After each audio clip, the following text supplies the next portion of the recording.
Came down to my freezer today to get some ice and found this. It's completely solid.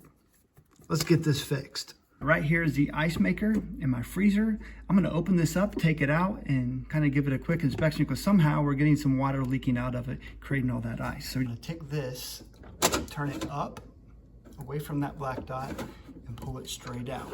Be careful, because there's gonna be ice or water in here. You can see we're completely frozen here. I'm gonna take this to the sink. I'm gonna dump that out. And we just need to make sure that this thing can move freely.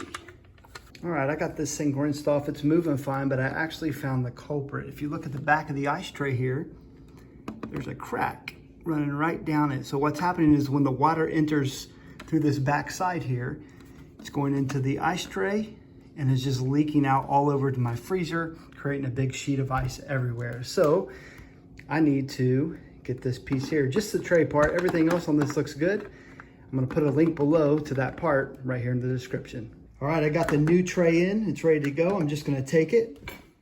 I'm gonna bring it over to our freezer. Slide it right into place, just like that.